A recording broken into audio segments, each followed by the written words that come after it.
Real Talk with Rajan. Hello world and welcome back to Real Talk with Rajan when nothing's off limits. You could have been anywhere in the world, but you are here with me. Now, I am your host, Rajan Lewis, and here on Real Talk, anything's debatable. So in any given week, we could be discussing anything from sports to music to politics. You name it, we'll discuss it. Now, for those who are new to the show, I break the show down into sections. The first part of the show is current events and topics. The second segment of the show is relationship/family segment, and I normally follow it up with the audience question answer portion. So if there's something that you have, that you wanted to say about the show, that's the time for you to chime in and say, hey, Rajan, this is what I'm thinking, and I want you to talk about it. So I definitely am willing to do that. But if you watch, those who are used to watching the show week after week, you know that I'm normally doing this dolo. Today's very, very special because I have a very, very special guest. The young lady to my left is none other than Miss Jaydn James. Everybody else don't call her Nicki J. Only I call her Nicki J, so I'm only trying to steal our nickname. Anyway, thank you so much for joining me. No problem. Thank you for having me. All right, so before we even get started, introduce yourself to the people. Well, I'm Jaydn James. I'm an aspiring sports journalist, which is why I can't wait to get into the sports segment of this topic. It's going to be great. I'm in college right now. Let's see. I am a youth leader at my church, and my goal in life is to honestly just teach people all around the world, just spread the gospel and just tell them about sports, just everything, but do it through Christ. So. All right. Yeah. Praise God. All right. So y'all get a little, Chick-fil-A on Sunday. Oh, goodness. Speaking of Kanye West. Anyway. All right, so we're going to get it in. So the first segment of the show is what I call the cheer section. The cheer section is pretty much a section that I use just to say, hooray for you. Good job. The first cheers that I have is that the NBA is back. Yes, I'm excited. Yeah. Me too. So what are you thinking? What are your predictions for this year? What you got? Well, if y'all don't know already, my favorite NBA team is the LA Clippers. The best team in the NBA. Pause. So she's actually been a Clippers fan for a long time. She's not one of the people who just came with Kawhi. Thank so you. I want to go ahead and put that out there. I appreciate but you. But we'll be talking later. Go ahead. So, I've been a Clippers fan since 2012 when we were really, really bad. Now, we had Blake Griffin, Chris Paul, DeAndre Jordan, Lob City, all of that. I loved it so much. That's when I fell in love with the team, although we kind of sucked, right? But now, we're getting our pieces together. We have Doc Rivers, which we had for a minute, but he's coming back. He's getting stronger and helping our team, win games. We're 2-1 right now. We lost to the Suns yesterday, but we're not going to talk about that. But anyway, we are still the best team. We're going to come up strong, and I believe we can actually win the championship. Now, if y'all disagree with me, please say it in the comments, because I want to know who's a hater on the Clippers. Ooh, burn. So, I don't think the Clippers are going to win the championship. I'm just gonna put that out there now, and we're gonna get a little bit into our sports journalism bag, not too far, because I know a whole lot of people don't watch sports, and I'm cool with that. But I like doing sports. So anyway, I don't think the Clippers are gonna win it because I don't think they're gonna be able to score enough when they need to, and especially when you're still trying to build chemistry with the team. If you watch that team, so and this is deep diving, but that team, the scorers are gonna be Paul George. Is going to be Kawhi Leonard. Those are only two starters that are scorers. The rest of the scorers all come off the bench. So Lou Will, Harrell, Montez Harrell. Yeah. So all of those guys, all of them come off the bench. So I'm really interested in seeing how that works. Now, I don't know. This is the one year that I can say, though, that I don't know who's going to be in the finals. Right. Like it could be any of probably 8 teams. Chance. The 76ers, they have a good chance to make it to the finals. I just got to go with my Clippers. I would cry if Doc Rivers got a ring with the Clippers because he's been through so much. And for him to have this team now with Kawhi, Paul George will be back in November.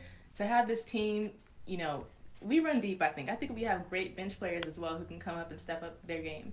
So to win the championship this year would be great. I know we're making it to the playoffs, but we'll see. All right. So, let us know about your NBA teams. Who are your NBA teams? Who are you following this year? Who do you think is going to win the championship? Do you think the Lakers are going to do it? Do you think Bron's going to get together with the Brow and make it happen? Do you think somebody out of the East is going to take it again? Who do you think? I want to know. I'm a Heat fan. I don't think the Heat are going to win it, but it's all good. I don't got to win the championship every year. I just like watching sports. I love it. This is actually what they call today is I forgot what they call it, but it's like a holiday because all of the major sports actually are played today. Today, there's a Major League Baseball game, a Major League Soccer game, a Major League Basketball, National Basketball Association game, NFL games, as well as hockey. So all 5 major sports are actually being played today. So I think they call it the sports equinox. But that's dope. I'm a big. If you're a sports fan, this must be a big day for you as well. So I hope that you're enjoying the sports that are out there. Speaking of sports, yeah, the Niners are playing right now. Somebody check the score for me. Let me know. Last time I checked, we had 44. And the other team had like 10, I think. So I mean, y'all just check on that. Y'all check on that. Y'all are doing it this year. I was not expecting a 6-0 start. Yeah, I mean, definitely cheers to my Niners. I'm pretty sure by now we're 7-0. If not, we're very close to being 7-0. And hey, one game at a time. I walked into this season saying if we got to 8-8, I'd be happy. We're almost to 8 wins now, and we haven't lost any. So I guess expectations rise, but I still don't know what to expect too much from the we won 2 minutes 51-13. 51-13. Oh, okay, cool. So all Panthers fans, please get my mentions right now, please. If all Panthers fans, and y'all know I don't do this. Y'all know I don't do this on Real Talk. But all Panthers fans, please find your time to tell me what you think of the Niners. I know we hadn't played nobody up until today, so maybe we didn't play anybody after today either. I don't know. Y'all let me know. But moving on. Meanwhile, my Falcons are 1-7. So Yeah. y'all pray for me. Send me some prayers. I need it. Yeah. Falcons. I wasn't gonna let you cook. I was you gonna let were? you. I was gonna Okay, let you breathe. right. I wasn't gonna do you on that. Like I'm. This is trying to make this a happy show. Trying to make this a happy show. The Cowboys got a bye week, right? Yep. All right, cool. We didn't lose. We have international superstar Raphael James back here in his double star Cowboy jersey. That's why I had to bring that up. But so it's the football season's going well so far. We'll see how it keeps going. Maybe the Niners keep it going. Maybe we start losing. I don't know. But I know one thing: if your team hasn't beaten my team, you probably shouldn't be saying a whole lot of words to me. That's all I'm gonna say about that, and I'm gonna move it on. In other news, Nicki Minaj got married. Did you know that? I did. All right. I So did. what are your thoughts about Nicki? Getting Honestly, married? Now, I hate to say this, guys, but the only thing I kind of followed her on was whenever she announced she retired. Mm-hmm. So I know that she married somebody nicknamed Zoo, right? Okay. Zoo Petty, right? Yep. So, Kenneth Zoo Petty. So whenever I found that out, I was interested, to see, how she even found him. Apparently they've been dating for a year or so. So, hey, congrats, sis. Hope it works. Do you think it's a good move for her? So This is real talk with Ray Right, John. We right. don't deep breathe here. So, if she really, really loves him, then yes. But my thing is, she has such a following, and I know some of her fans I know a lot of them were concerned whenever she retired. Mm-hmm. Now, I know she just said that because she just wants people to think that way, but I think she was also saying that she might come back and make more music. She just wants to, I don't really know why she said she retired if she's gonna come back and make more music, but that's that.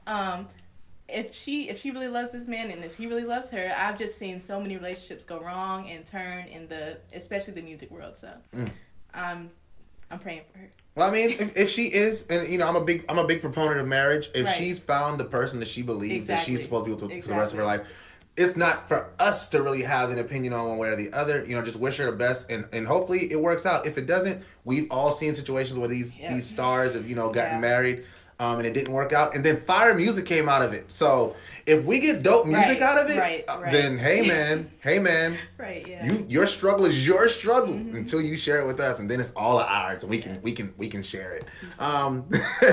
Also, moving on in other cheers, we got a couple more cheers. I just saw this. I don't know if you heard about this, but Tyler Perry is hosting a presidential debate at Tyler Perry Studios. I did hear about that. I heard about it. I haven't really looked into it, but that's so awesome. Oh, cool. So let's read a little bit from the article. All right, it says right here, a Democratic presidential debate to be held at Tyler Perry Studios. This was actually put up yesterday at 6:17, and I'm reading from WSOCTV.com. It says Democratic presidential debate to be held at Tyler Perry Studios. Let's see.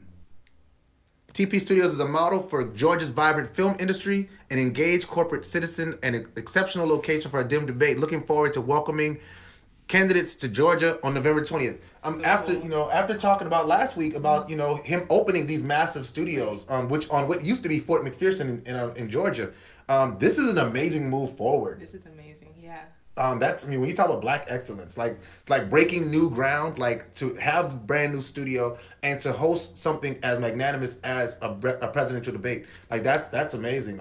Any thoughts? I'm all for it. Definitely. Tyler Perry is awesome. He's an awesome creator, awesome like everything. He does everything amazing.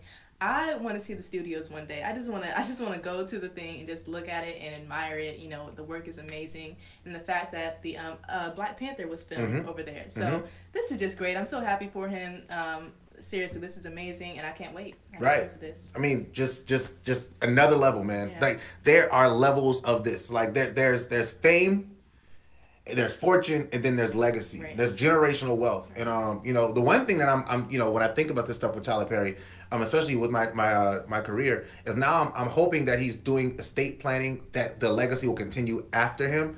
We've seen so many situations with like Lee Daniels where, you know, there was no estate planning, and then after he passed away, like they're fighting over all of his estate. So I hope that Tyler Perry, as somebody without any kids, is planning for that day where, you know, the great Tyler Perry is no longer with us. I will say, you know, and this is something I've said on the show, is I've not always been a fan of Tyler Perry's art.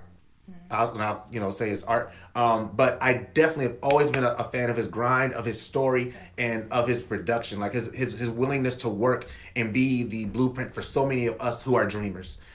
So shout out to Tyler Perry. I can't wait to watch the Democratic debate from his studios, Tyler Perry Studios. That's amazing. That is amazing.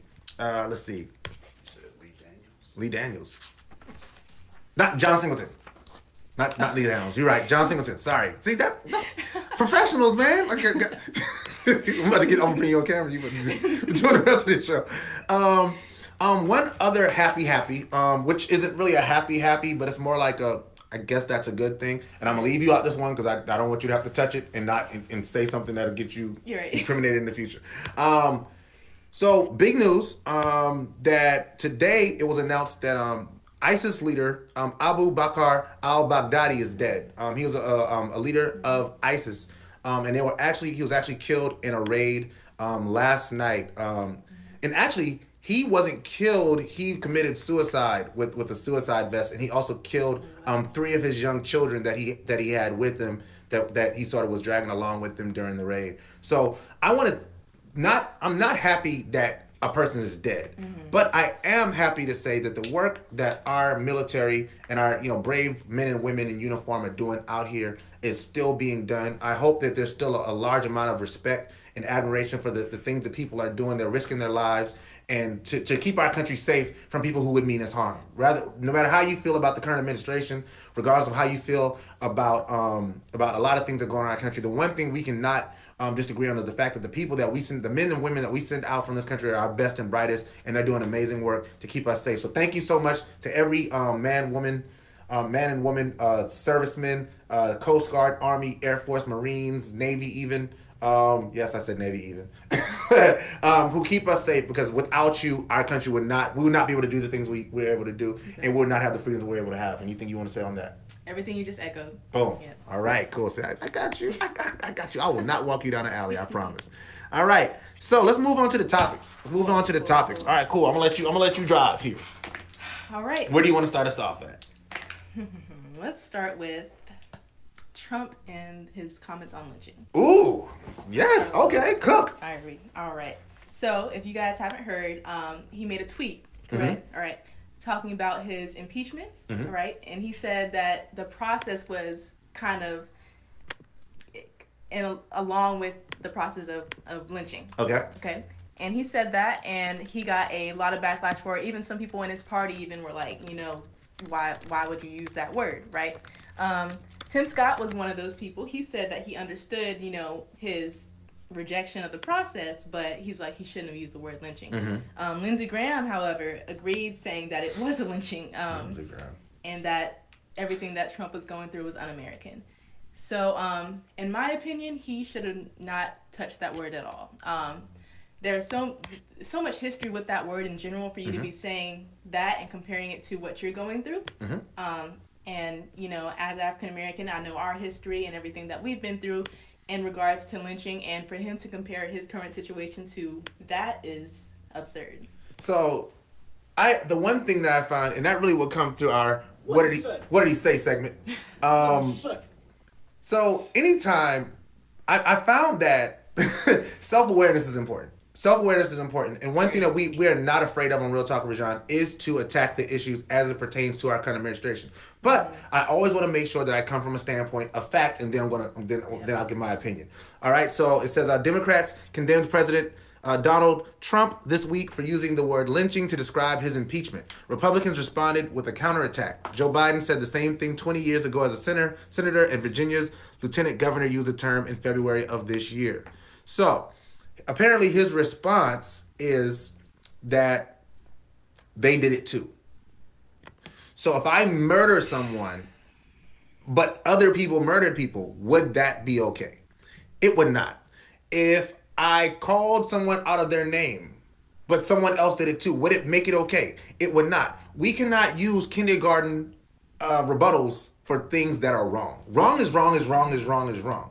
Now let's talk about the history of lynching in our country, right? So for those who, we have a very diverse background of people who watch this show. When we talk about lynching, we must first understand where that term originally derives from. And there used to be a time where they would do something called a picnic, right? A lot of people like the term picnic. You've been on a picnic. I've been on a picnic. Well, picnics used to be literally where they would go out and hang black people and eat food while they watch on blankets. That was when lynching was happening. There were people having a party to celebrate the killing of a human being. Now, when you take that something like that and you use it to make a political statement, which isn't relative at all, I have a problem with that as an American who approves of and understands and has fought for freedom of speech in our nation. Our president should have that same respect for the Americans who have come before him in our country as everybody else does. So definitely, Jaydn, to your point, I definitely think he should not be using the term lynching. He's also used the term witch hunt as it pertains to the investigations into his wrongdoings before becoming president and since becoming president. If you look at the fact that before he was president, he was the person who was telling us that our president was a Muslim from Kenya. I mean, he needed to provide his birth certificate. That sounds like a witch hunt. So at some point, it becomes the pot calling kettle black, and I don't enjoy that in any form. If you are a Trump supporter, you absolutely have the right to feel the way you feel. I would love to sit down with you again and have a discussion about how we see things differently here, because I think that we see things a lot more similarly than we are willing to admit, and if we are willing to talk about it, then we definitely can. So I welcome you. If you think that the president's comments about lynching were appropriate, please let me know. What do you think about that? Put it in the comment section. You can inbox me if you don't want to have a public dispute or debate. I definitely understand that, but I always am reaching for understanding, and especially with someone Jaydn's age. This is what, your first year of voting? Yes. This will be your first year of voting. So it's important that people like her also as well get that basis of knowledge. So if you have something to share about this that maybe we're missing or maybe we're lacking in understanding or comprehension, please share it. Yes. But my feelings are very strong about the term lynching. It's very strong about, I haven't talked about the impeachment thing very much because there's so much still to be said about, to come to light. But when it's time, trust me, we will talk about it. But we're going to talk about it from a standpoint of knowledge. And if you heard the president say the words lynching as it pertains to his impeachment, and you're okay with that, I want you to Google the word lynching. I want you to Google images for lynching. And then you tell me if you think that that's what's happening to the president. Because I would tell you that you're wrong. And I don't think I'd be that far off. But we're going to move on to some happier news, another topic. Unless you want to stay on Trump. No. All right, cool. All right, there you go. All right. LeBron James in China. Ooh, no. You did not go to a happy topic. Right. So, first let me ask you if you have anything to say about that. And then So what I'll do is I'll run down the timeline. Okay. I'll run down the timeline, and then because I did pull up the timeline for the comments. Right. So for those who don't know, LeBron James has recently been under fire for his comments in regards to a tweet that was put out by Houston Rockets GM Daryl Morey. So I'm reading from complex.com's website, and I will share the link with you guys because I always think it's important to share the sources. Sources are important. And Nathan, I definitely agree with you that we should not be telling people what to say and what words to use. We do have the First Amendment, but I also think that if you were in a police, if you're in a police department and you yell bomb, that's sort of wrong, right? Something's probably gonna happen there. If I'm at a movie theater and I yell fire, that's probably not good. If I'm on an airplane and I yell terrorist, that's probably not good things to do, right? So that means that there's certain levels of decorum that we probably should have as human beings with common sense. Even though my drill song used to tell us all sense ain't common. Yeah. But there's certain things we just should know. We should know certain things just are not cool. But yeah, that's that. So like I was saying, Daryl Morey. So sorry.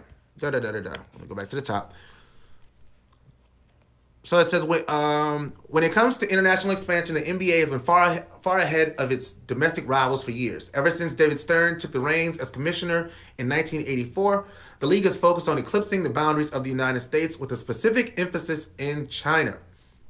Basketball is now one of now the most popular sport among Chinese youth, and the NBA is the country's most popular sports league.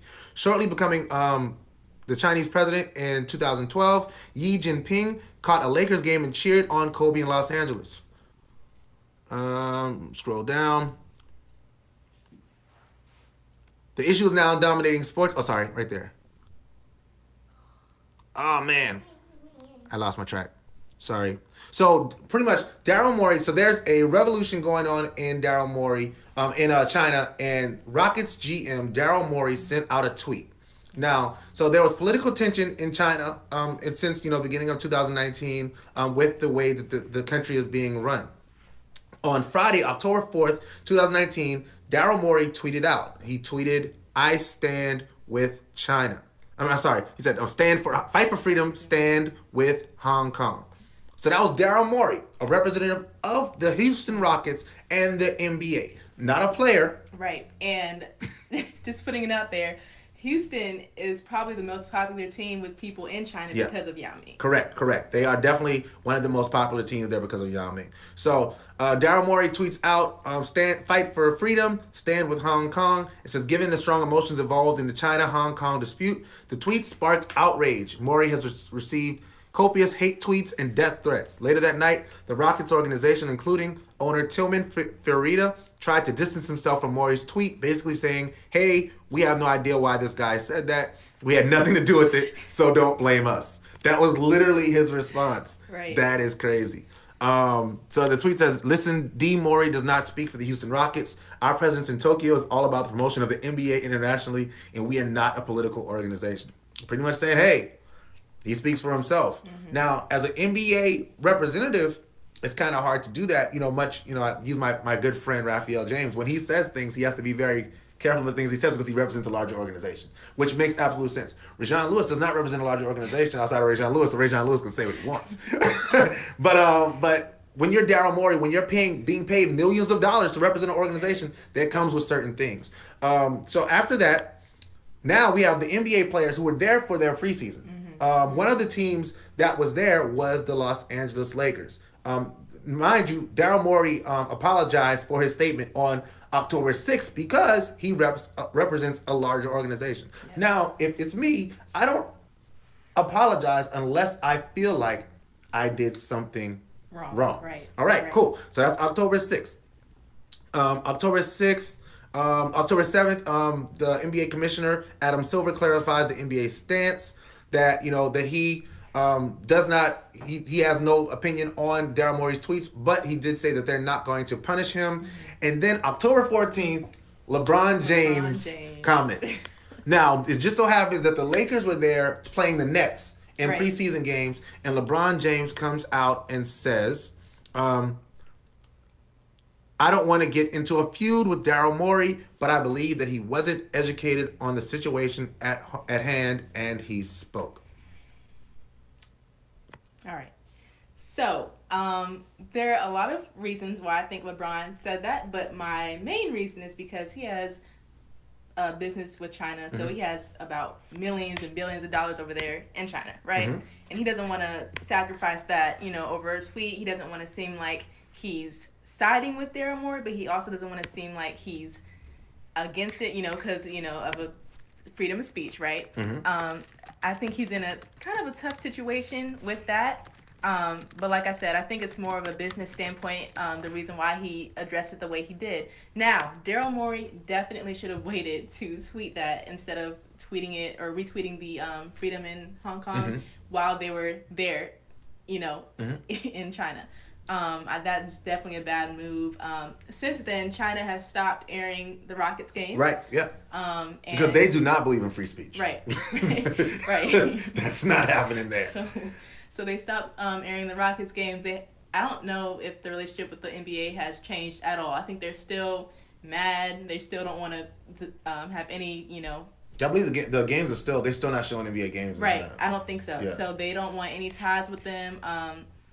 Have you heard what Yao Ming said? I did not hear Yao Ming say. I Let me don't see think- if I can find it in here. I haven't heard if he said anything. So I think it's probably difficult for him as well, considering his ties with America and China. I just think it's a difficult situation for everybody. I do appreciate LeBron for saying what he said. It's true that, he could have waited to tweet that. But at the end of the day, I think it's just a matter of, who... I don't want to say who's right, because nobody's really... It's no right. It's just... This is what I'll say. So I've listened to a lot of sports talk radio, and people who... This is a funny dichotomy that I find about this topic. There are the people who feels like LeBron James should have spoken up. There's actually been government legislation that they've been trying to push in response to this tweet. Like, it's crazy. We have people who have not stood up for anything else. Shout out to Ted Cruz. We have people who have getting together with people who I respect, like AOC. Right. Trying to put together legislation to say that we need to put sanctions on China because of this topic. No, this is not the ledge that we need to stand on. There are people who are saying that LeBron James should speak up because he's been vocal about, I can't breathe. He's been standing with Cap and all those things. But if you're willing to stand with Cap, then you should be willing to speak up on this. And I will say this: every fight is not everybody's fight. Yeah. Like, every fight is not everybody's fight. Yeah. I don't speak up about China for or against China or Hong Kong because I don't know the details of the situation. Exactly, yeah. It's not my fight to have. Yeah. And it's definitely not NBA players' fight to have, because when we go to China, nobody asks Chinese people or people in China about how they feel about the way African Americans are being treated by police officers in America. Nobody asks that question. Yeah. We don't go and ask, the leaders of the CBA how they feel about that. We don't. Because we understand that you have your things that you care about. There are certain topics that I'm very passionate about, and I will get into them. And there's certain ones I stay away from because I don't have a basis of knowledge from which to speak. And I think that's what LeBron was saying, is like, if we don't know the details, we should probably hold off before having all of these things to say about it. Yeah. Whether it's I stand for or I stand against whoever. That's something that we don't do nearly enough in this era of social media. Something happens, and as soon as it happens, there's 1 million videos being put up about a situation that we saw one tweet about posted 5 minutes ago. One tweet, yeah. Somebody shot, and there's 1 million ideas and speculations and suspicions about who's guilty, who's at fault, who should we be blaming, who do we need to protest, who should we be canceling today? Without any basis of knowledge from which to speak. So, in that world, we definitely need to take a step back and say, hey, maybe I need to learn more before I start talking about it. Yeah. And I think that's what LeBron was saying. One thing you can't say about LeBron is that he's uneducated, or that he doesn't know what he's talking about, or he doesn't calculate in the things that he speaks about. You don't amass the career and the reputation that he has off the court without truly doing your homework. So, people like LeBron James who are speaking out, or choose not to speak out in situations, I respect that. And I would take the same thing back when we talk about things like Michael Brown. And, we talk about Ferguson, and we talk about Colin Kaepernick, and we talk about all these things. Like, if you don't have anything that you know, don't talk about it. Just because social media exists does not mean we have to talk about it. Yeah, so definitely, I definitely stand with LeBron on that one. I also agree that he's trying to protect his business. Like, I would protect my business. If I was making trillions of dollars from somebody, I wouldn't try to mess up my trillions of dollars for your respect either. I'm just telling you. It's truth. What up, Unc? I see you. All right, cool. So, right. anything else you want to say on that, or we gonna move on? Think we can move on? All right, cool. Moving on to the next topic. I'll let you drive. Kanye West. Kanye, Jesus is king. If Facebook did not like mute videos that have music in it that belongs to other people, we would be running this in the background. I just want to put that out there. Go ahead. I'll let you cook. So, whenever I heard that he was coming out with a gospel album to begin with, I was a little, questionable. I was like, why is he doing this? Is there any ill intent behind this? I've seen so many things, like you said earlier, on the internet. People post rumors so fast, just go with it. But whenever the album came out, I listened to the songs, and I'm not gonna lie, I thought the songs were pretty fire. Okay. For the most part, they were pretty good. Now, I do have some questions, but for the most part, I think he did a good job. He worked with a lot of gospel artists. I know Fred Hammond and Warren Campbell were with him on this album. I do have some questions about what he's done in the past, not even the too far past, like recently. At Howard, I believe, he was saying, if they're throwing slave nets, let's not all stand. Such a great comment. In one place. Let's all stand in one place. Right. Nailed that. So I'm just a little bit confused on some of the things that he has going on. But overall, if he really is trying to seek Christ and seek Jesus, I think this is a good start.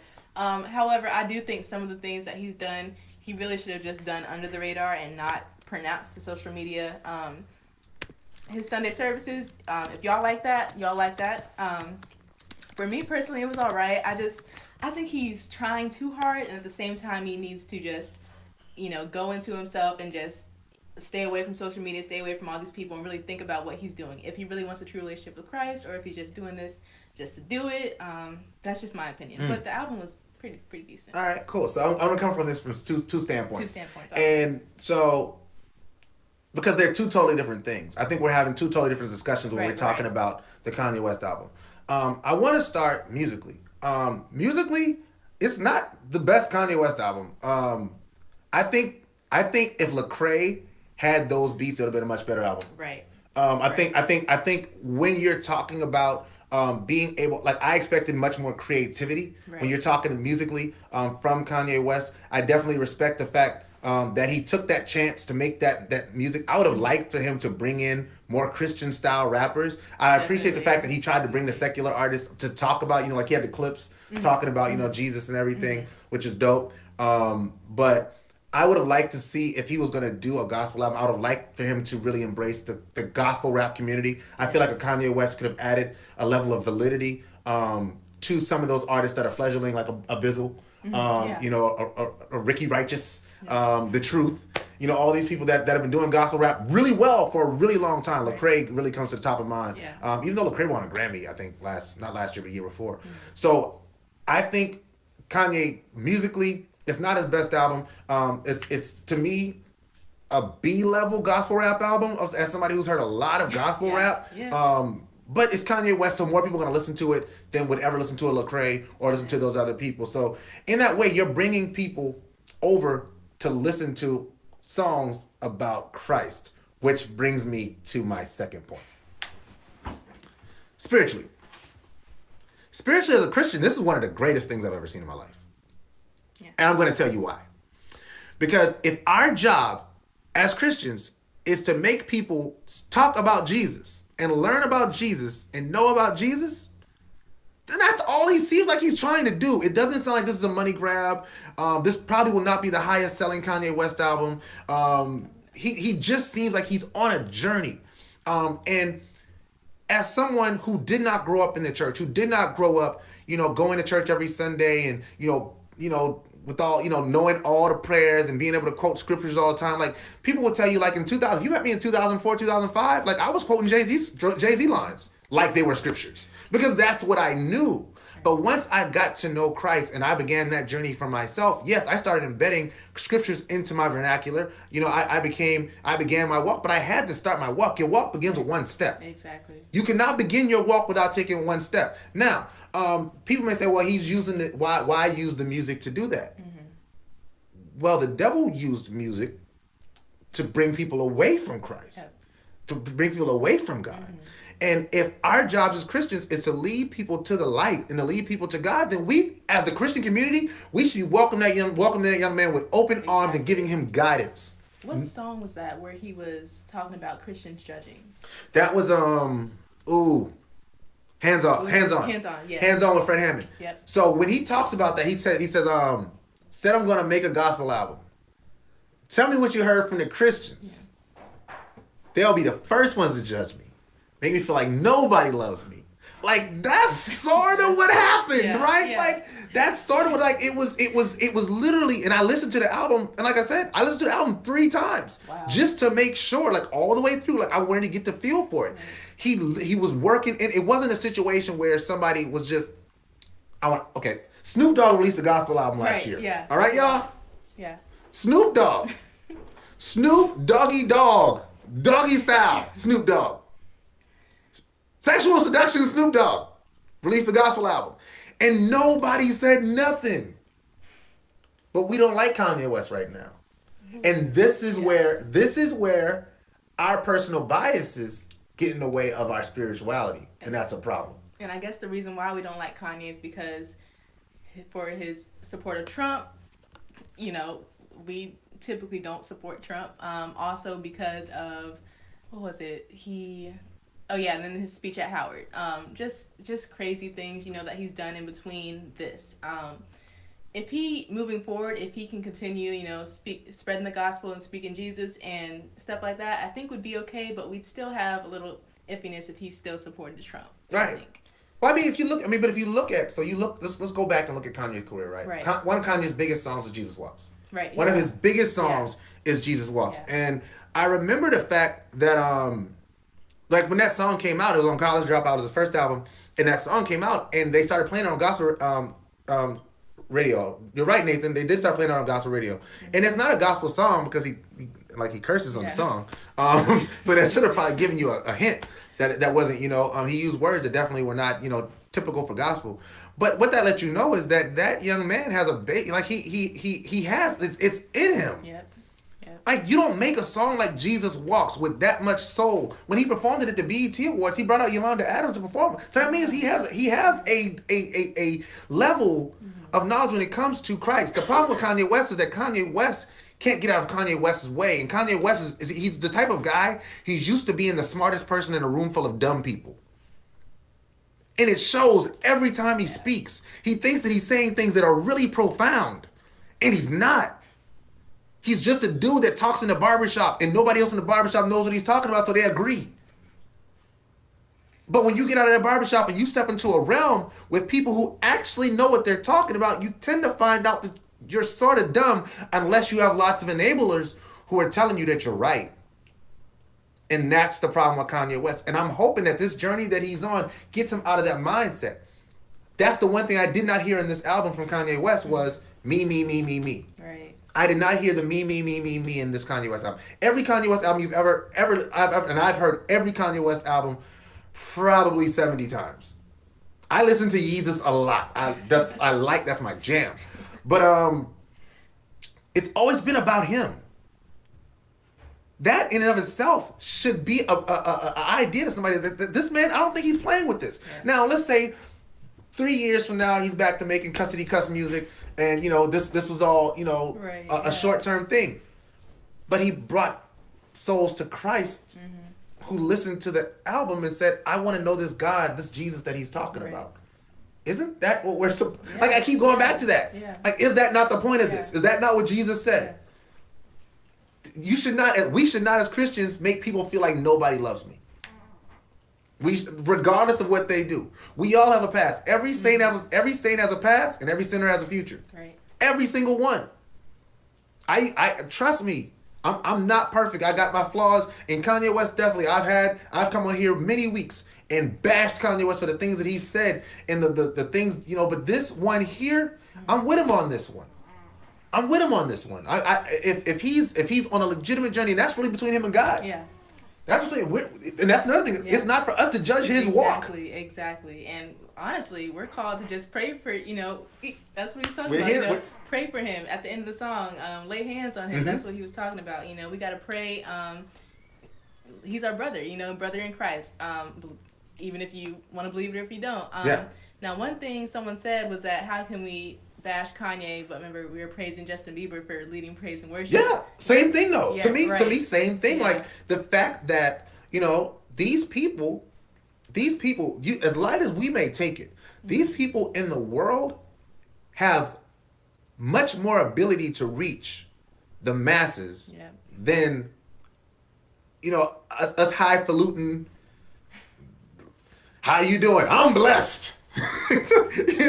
The blessed blessed. Right. We cannot be so heavenly minded that we can do no earthly good. And that's a lot. It's a lot of old time religion. I talk a lot especially when I'm speaking to parents about the fact that we are trying to prepare our children for a world that no longer exists. We're trying to reach people in a way that may still work, but is not nearly as effective as we could be. Justin Bieber could make a song about God tomorrow, and it would go viral. It would go viral tomorrow. Yep.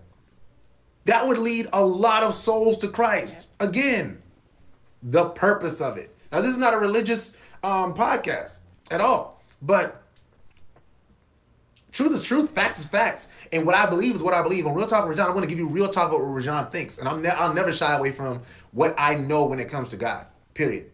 And one thing that I know about God is that God loves people who are trying to go after his heart. And if Kanye West is generally trying to go after his heart, then I'm here for it. Exactly. I always talk about the fact that I'm not, I don't speak like you would expect the average person who goes to church on Sunday to talk. I don't dress, you don't always see me in suits. Yeah. I'm not always, clean cut. No, I look different. I am different. I speak different. But because I am different, I look different, I speak different, I can reach different people.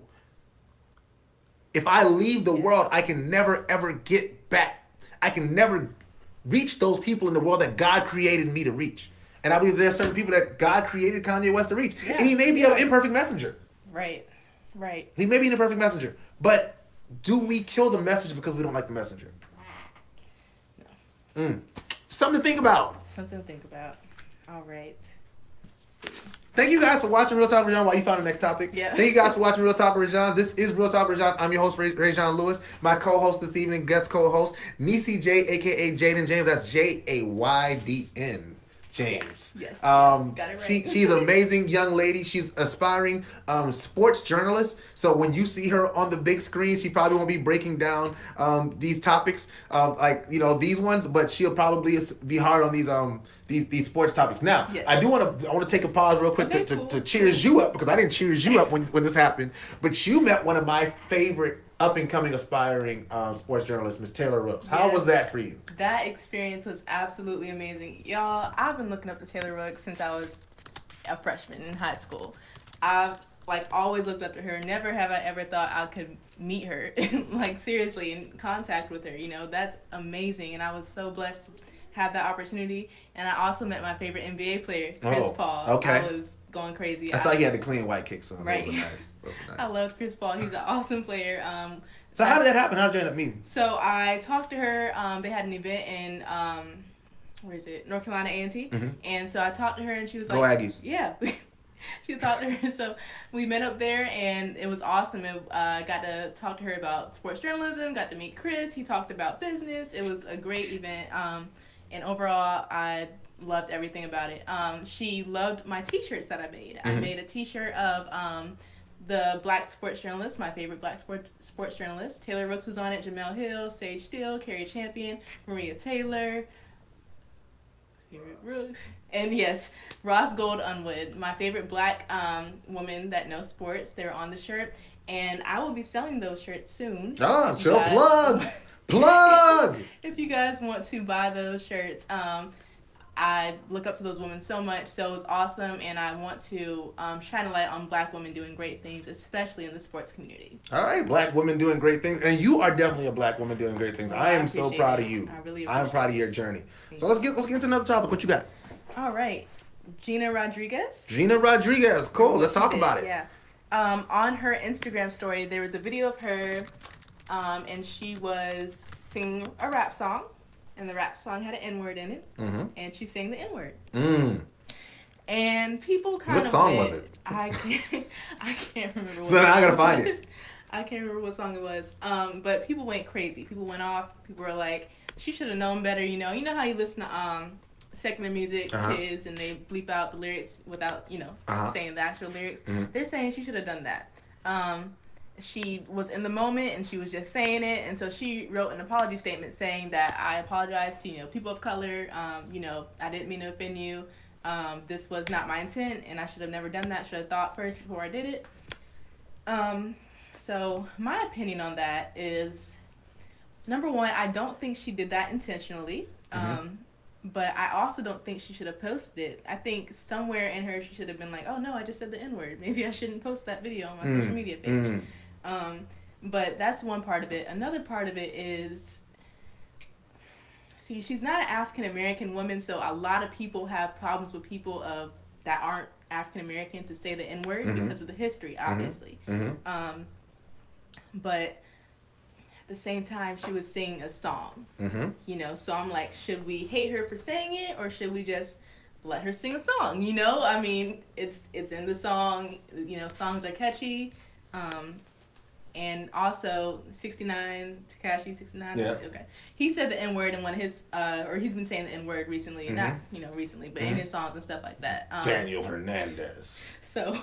AKA Tekashi Snitch 9. Oh my gosh, so. That's my opinion on it. Please let me know what y'all think about that. I don't really know where to stand. I always have been really weird about this. Yeah. Because, okay, so Hispanics,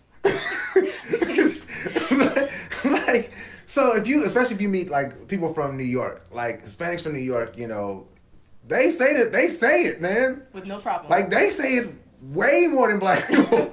I'm like, yo. But apparently, I guess the thought process is that, we're all from Africa and they have that ability to do it. I'm not comfortable with it. Right. Shout out to my Hispanic friends. Don't say that around me. That's not cool. But, Miss Rodriguez, she definitely was singing the song. I don't think she meant it in a malicious way. I don't think so. It is a part of a song, but that does go back to that discussion about that word, man. That word has power. That word has power. And that word in context also, but you also have to consider things in context. I think that's important as well, to consider things in context. What does somebody mean when they say something? And yes, you may say, okay, cool. Well, why can some people say it and why can some people not say it? Well, there's certain words that some people can say and some people can't. My wife can get on the phone with her friends and call them all kinds of things. I'm not calling her friends those things. I'm not. And if I did say it, I wouldn't be like, but baby, you said it first. This goes back to the conversation we were having earlier about the president. Somebody else saying it does not give me carte blanche to do it. At some point, I have to go by my own moral compass. Your moral compass should guide you. Your moral compass should tell you, should I or should I not have said it? Now, when Miss Rodriguez, the one thing I did notice is that she came out and she had a genuine apology for it. She realized, even if she meant it in a non-harmful way, she realized that she negatively impacted somebody's thoughts and somebody's feelings, and she came out and she apologized. And I think that's really all we can ask from people. I'm not here to crush people once they apologize. If they genuinely apologize, now if you apologize, if you slap me and then you apologize and you slap me again, you didn't really mean that.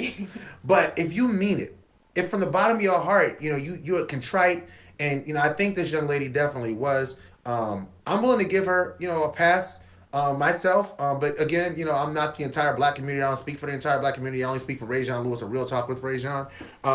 But I mean, if somebody's contrite, if they mean well, I mean, even I want to go back. I'm sorry, I'm veering back to President Trump.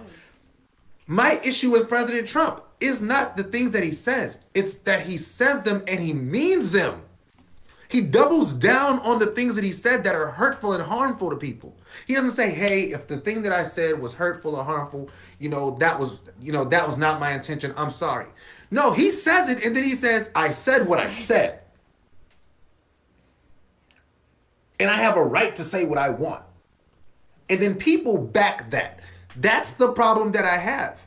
So we spin forward to this Gina Rodriguez situation. The young lady was contrite. The young lady apologized, and I believe from the bottom of the heart she meant it. And again, that's really all I think we can ask from people is to be genuine about the things when they do make those mistakes. Because we all make mistakes, and we want to be forgiven. Right. We want to be forgiven when we offend, when we offend our brother, offend our sister. So, is it okay for people who are not black to say the N-word if they're singing a song? Put that in the comment section. Yes. What are your thoughts on that? Is it okay for black people to say it? Put that in the comment section. Good question. That's something, and I gotta be completely honest with you, that's something that I've always battled with, man. Like for me, like, it's just, and I'm a very transparent person. That's something that I still, even around my kids, like I know that, like, when I'm rapping, like if the song's on and it's in there, like I'm gonna say it, right? But when I speak to my kids, I don't say that kind of thing. And then I have to ask myself, why is it? Is it because I don't want my kids to hear me say it, or because I think it's wrong? Is it because I want to mold the perception of me, or because I genuinely think that it's wrong to say that word? Like, it's something that I genuinely, that I battle with on the inside, and I think about often. And I'm still dealing with it. So, again, I'm open to you guys, comments, questions, concerns about those kind of things. And I would ask you to the same thing. Know your why. Anything that you do, know why you do it. That's important. Because if you can't wrap your mind or wrap your thoughts around why you do a particular thing, your kid does something wrong and you say, well, why did you do that? And they say, well, I don't know. Well, that doesn't make sense. But we as adults, we do things that we can't explain why we do, but we do them anyway. We got to start to think. We got to start to think, what am I putting out there? And so that's why I battle with that word and battle with that subject. Yeah. Anything on that before we close on that one? No. All right. Good. You cooking. Good. Anything else? What you got? This is the teens in Korea. Oh, teens in Korea. South All right, cool. Korea. I got the article right here. Go All ahead. right, awesome. So the teens in South Korea, this one girl admitted that she stayed on her cell phone, I think it was 13 hours straight. Okay. So they had to go to a camp to stay away from their cell phones and focus on more, normal things. So at the camp, they were coloring and interacting with each other. And I just wanted to know what your thoughts were on that. Should we do this in America? Phones are a huge issue here in America, in school and out of school, everywhere. Do you think your kids stay on their phone too much, or do you think you stay on your phone too much? I actually have on my phone, for Facebook and Instagram, my two apps I use the most, I have a, what's it called, like a screen thing, screen time. So whenever I'm on it too much, I set my times up. So for today, I think it's like an hour and a half. Whenever I go over an hour and a half, Instagram shuts down and Facebook shuts down, just so I won't be on it too much, and that I have time to work on things that are actually, meaningful, that I won't be wasting my time, looking at videos and stuff on Facebook or Instagram and stuff like that. All right. So. All right, cool. So let me read the article, and then I'll come from it. So it says the teenagers are so addicted to cell phones that they're going to detox centers. This is in Korea. It says it was 4 a.m. when 16-year-old Yoo Chae-rin realized that she had been on her phone for 13 hours. In less than 3 hours, she had to be up for school. The South Korean high school student knew she had a problem, so she enrolled in a government-run camp for teenagers. Pause. I don't like government-run camps. There we go. Even when I knew in my head I should stop using my smartphone, I just kept going, you said. I couldn't stop, so I'd be on it until dawn. Now, I definitely think this, and I said that kiddingly, though I really don't like government. Like, government camp just makes me think about internment camps, which makes me think about concentration camps, which makes me think about death. So I never like the idea of government-run camps. But I do appreciate the fact that the Korean government is taking a stand and allowing children to voluntarily enroll themselves in this endeavor. We are too addicted to our phones. And I definitely agree with Jaydn that app on my iPhone, that Screen Time, it's called Screen Time. Like, I have mine as well, and it tells me how many hours I use of my phone every week. And it tells me if I use more than I used last week and how many use. So if you have that on your phone, I suggest you use it. Because it's a good way to monitor the amount of time that you use on your phone. We have the phone at the dinner table. We have the phone in the car. We went on a field trip with our young men from our program last year. And we're at a Charlotte Hornets basketball game. And there were kids on their phone playing NBA 2K on their phone while we're at an NBA game that we paid $60 a kid to get them into. Like, that's crazy, right? But that's the world that we live in. And I do think that we are at a place where these phones are beginning to take over our lives in a way that's not healthy. People don't. I think the place that we find it to be the most intrusive and the most not intrusive, the most evident is in the fact that kids can't have conversations anymore. Yes. You put two kids in a room and they don't talk. Right. They don't. Unless they say, "Hey, do you have Roblox?" Yeah, I have Roblox. Want to play Roblox? Sure. And then they play Roblox. But they're not going to talk to each other. They're going to be watching YouTube videos. They're going to be playing games on their phone. They're going to, but let's think about this, right? I was talking to somebody earlier today who has a podcast. I can't remember the young man's name, but he has a podcast and I'll be on it in a couple weeks. And he was talking about, how do we reach these kids? Well, the problem is that the kids are a product of the world that we have created as adults. And we have to own our part in this. If your response to your child wanting to talk to you while you're watching your favorite show is to hand your child a phone so that they can watch something on their own, or when y'all go to eat, you give your child the phone so that you can eat in peace and it won't bother you, or when you're in the car, you give your child a phone so they won't talk to you while you're driving, or anytime your resolution to anything is that you hand a child a phone, well, guess what's going to happen? That child gets used to communicating through that phone, through that device. Exactly. That's something, we're me and my wife are not perfect parents at all. But the one thing we've always been very, very leery about is limiting screen time for our children. Even with the amount of social media that I use, we limit my children's ability to use. Like, my wife just got to the point where she let my kids watch TV during the week. And they're 12. Now, that's because, like, video games, we don't do video games during the week.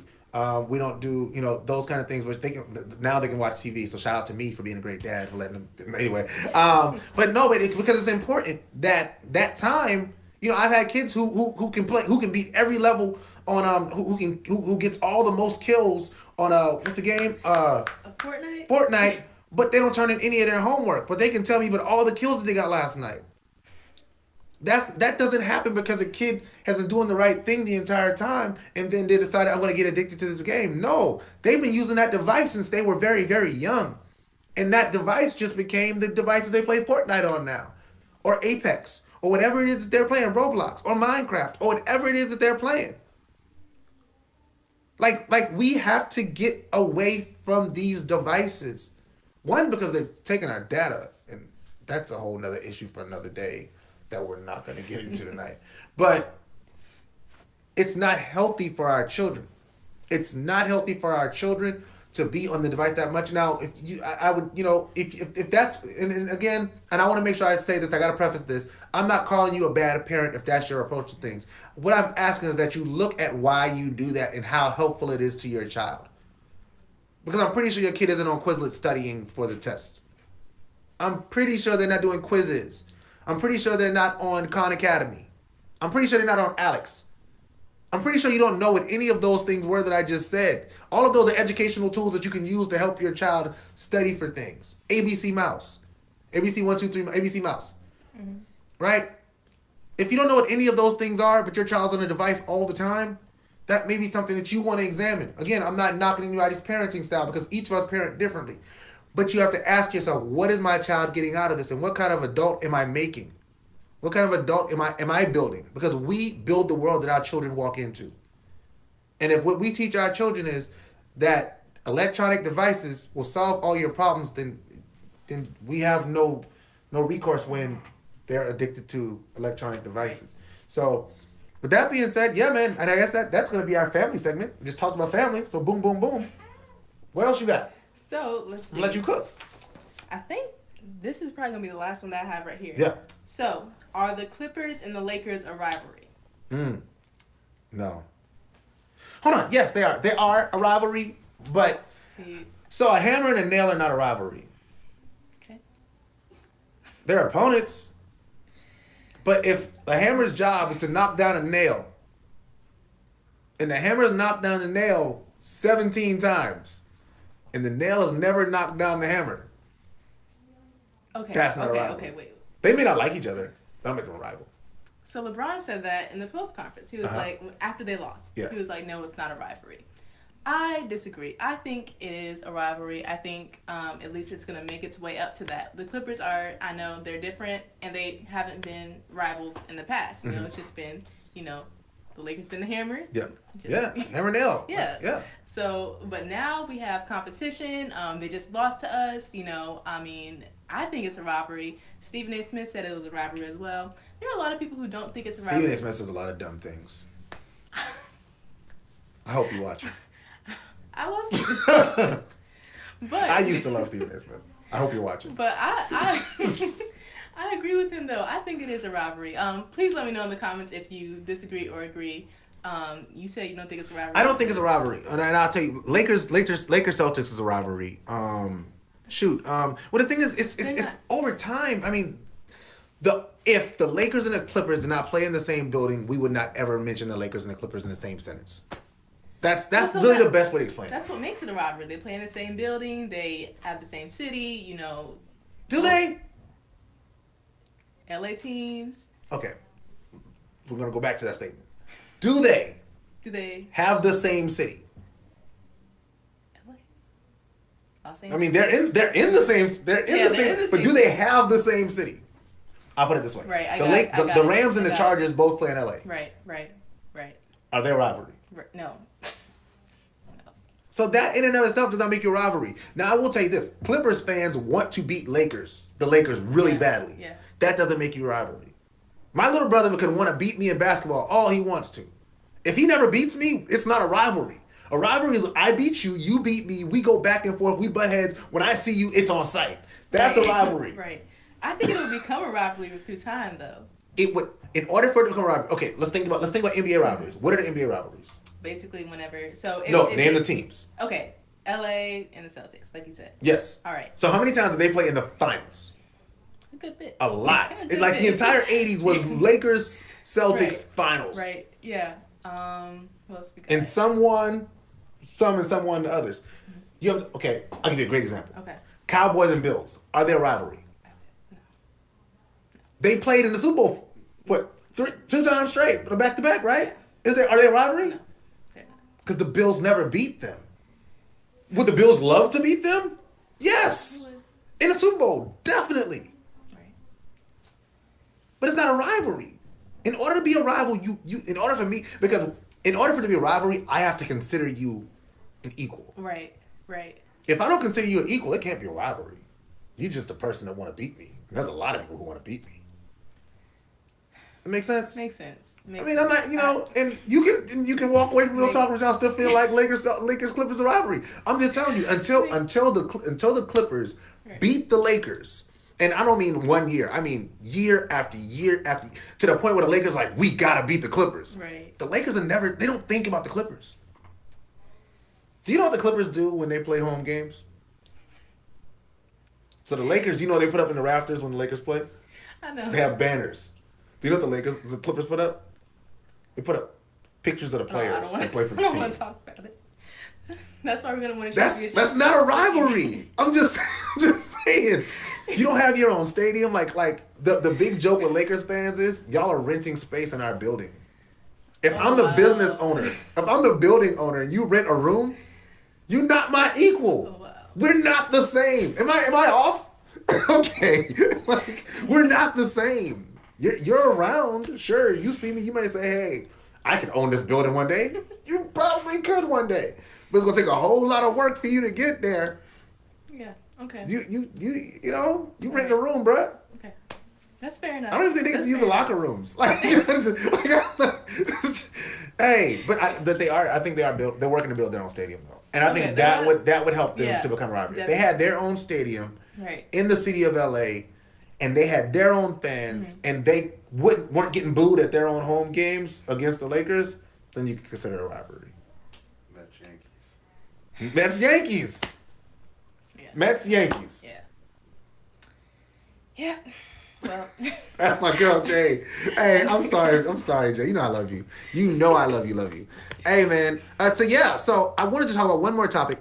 And we'll get out of here. One more topic. Now, I was going to go this one, but I'm going to go away from that one because I want to talk about this. I want to talk about President Trump speaking at HBCU. This is my last topic.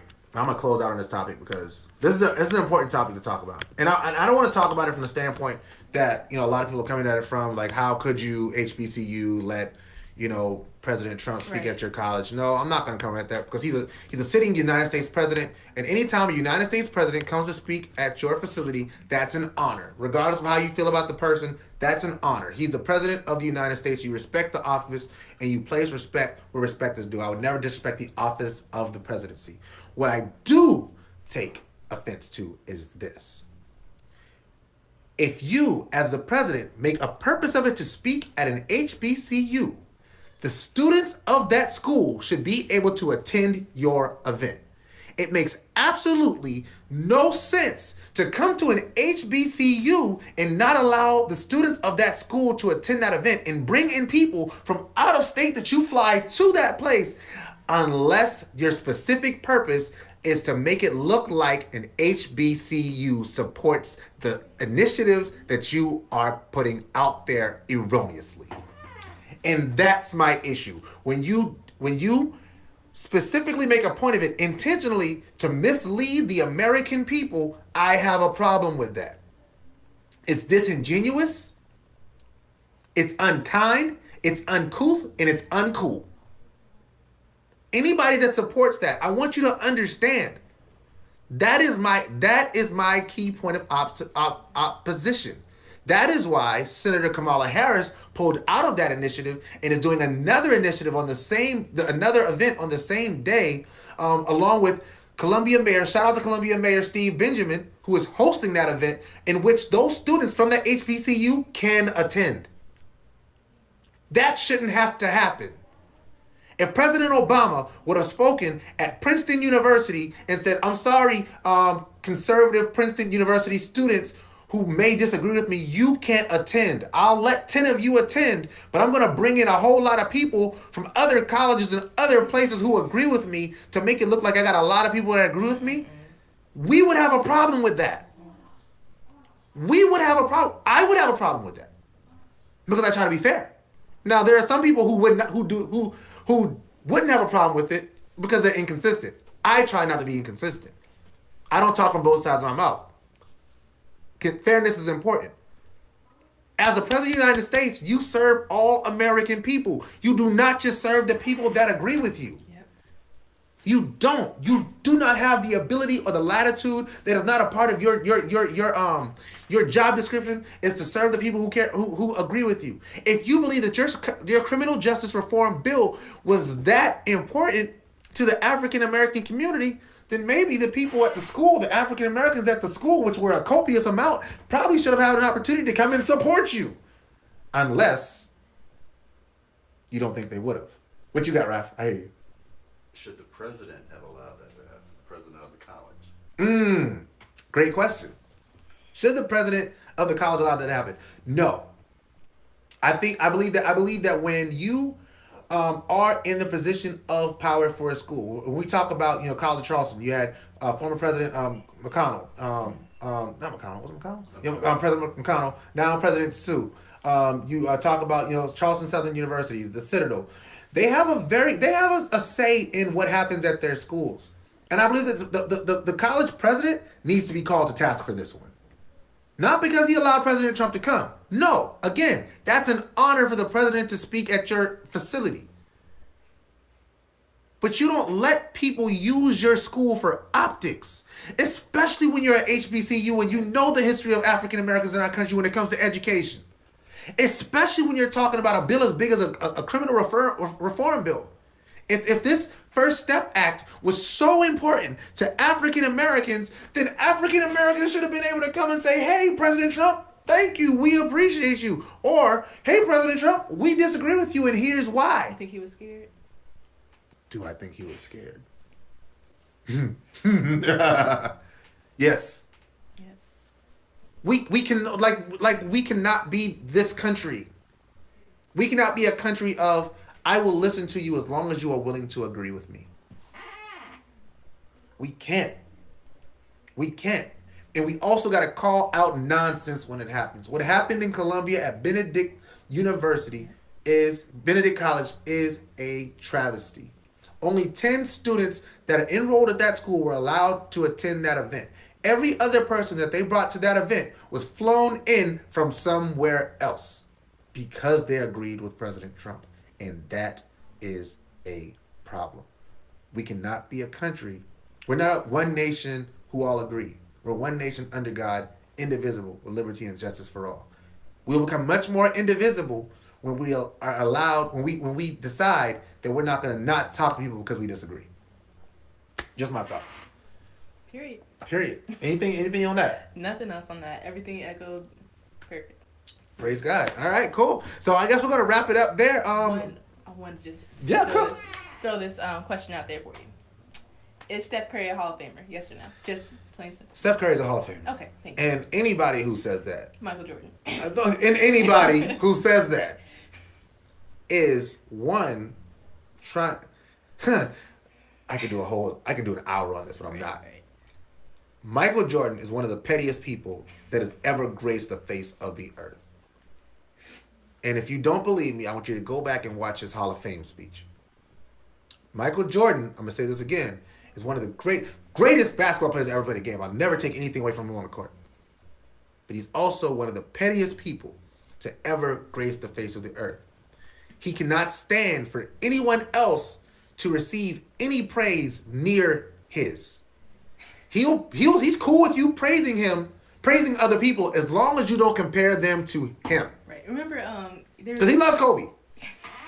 There's a meme that says, like, you know, you're telling your parents, you know, something or your grandparents something you accomplished in the past, mm-hmm. and they're like, oh, well, I've done this. You can't ever. You'll never. Why are you even telling me this? You know, yeah. I walked to school in the snow both ways, uphill both ways. Right, and that's how I feel like it's in this situation. I feel like Jordan's comparing a lot of things to his era and saying Steph Curry ain't nothing but like a little tiny boy who don't know how to play, or, you know. Well, that's the thing though. Like in order to make yourself feel big, you have to make other people feel small. You're not that big of a person. Right. And that's really in life. Like people who, well, I have to knock this person down so that I can seem. Just a minute. Michael Jordan's a petty dude. Right. He's just a petty dude. I don't jive with anything that he represents in that way. Now, shout out to him for opening the hospital. Yeah, those hospitals. That's really big. I don't want to say this and not say that. Right. But he's petty. He's petty. And I would dare say that those hospitals opening probably have something to do with the fact that people have been talking about the fact that LeBron James has been doing so much philanthropically. He cannot stand for people to get praise and it not come back to him. People like that are dangerous and they're not good for society in any way, shape, form, or fashion. This is the same dude that punched one of his teammates because they wouldn't pass him the ball at the end of practice. Practice, not a game. Not a game. Talking about practice. He's a petty dude, and I don't ride for petty people. So I know a lot of y'all are Jordanites and Jordan stands and all of that stuff. Y'all can have it. Great basketball player. I'll never take that away from him. But he's a petty dude. And again, if you haven't seen his Hall of Fame speech, go back and check it out. He brought the guy. Everybody knows the story of Michael Jordan. And I'm going to end on this. Everybody knows the story about Michael Jordan not making the high school team, I think his sophomore year in high school. He brought the guy who made the team ahead of him to his Hall of Fame speech to make fun of him at his Hall of Fame speech. He flew him in for that. That's petty, y'all. Anyway. So with that being said, I want to thank you, Jaydn, so much for joining me. Let me start with my music. Thank you so much for joining me, man. It's been really dope. We got to do this again. Yes, definitely. This is a great discussion. I love every part of it. I learned some things, learned some perspectives. I also learned some things. Yeah, but Lakers and Clippers on a rivalry. Yes. So what are your parting thoughts? So my thoughts on everything. Everything. All right. So first of all, you kind of convinced me that Lakers Clippers are on a rivalry, but in the future we'll see what happens. The thoughts on LeBron with the business, you definitely gave me some more thoughts on that, and Trump and lynching. I think we were both on the same term. So yeah, overall it was a great podcast. I love this. I really want to do it again. Awesome, great. You already know. Awesome. You already know. Just you let me know today. It works. Parting thoughts for me, just been a great opportunity. I want to close on this thought. I'm gonna stop my music. I want to close on this thought. my homeboy Troy says this all the time. Troy McClain, shout out to Troy McClain. He says, we cannot have success if we don't build successors. We cannot have success if we don't build successors. Shout out to Troy McClain. That rings true to me today because of this. The reason that we're here. Right. I've known Jaydn for about 3-4 years now. And this young lady has grown so much. You know, I've watched her, you know, graduate from high school. Now she's in college, pursuing a career, you know, but she's really, she has so many things that she wants to do. So she bounces around a little bit. And the thing that I found about it is her zeal for life doesn't end because she has a village. She has a village. And so that makes me think about Troy's statement about building successors.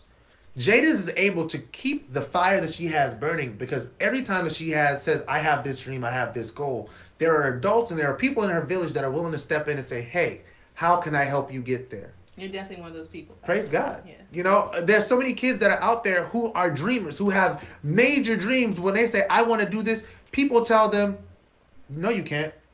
It's not possible to become a sports journalist. You'll never be on ESPN. You can't make it to the NFL. You can't your song won't go platinum. You know, you can't be a doctor. You can't be a lawyer. You can't be a judge. You can't be all of these things. They will tell you everything that you can't be. And so we're killing our kids' dreams. We're not building the successors, so we don't really have success.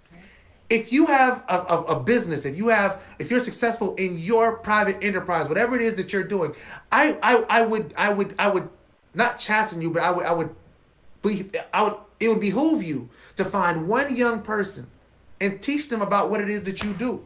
Because you may build the person that takes your place at your job, that builds that level of black excellence that we talk about, or Caucasian excellence. We also are here for that. Or, you know, Hispanic excellence, or Asian excellence, or Hindu excellence. Whatever it is that you are, the next level. But we cannot allow, you know, like she told me she wanted to be on a podcast, and I was like, hey, let's do it. Come on the show. Now, I'm pretty sure she didn't expect that to happen. But if we're not willing to do that, then how do we prepare the Jaydyns of the world for tomorrow? How can we do that if we shut them down every time they jump up? And those are my thoughts. Thank you so much for joining me one more time, Jay. Niecy J is in the building. Also, one more, sorry. Go ahead, I started. I forgot to shout out Cap. Oh, shout out. Okay, go ahead. Yeah. Hopefully he'll be on the NFL team. I know he's been. He won't. Oh, we're not even. Go ahead. He won't.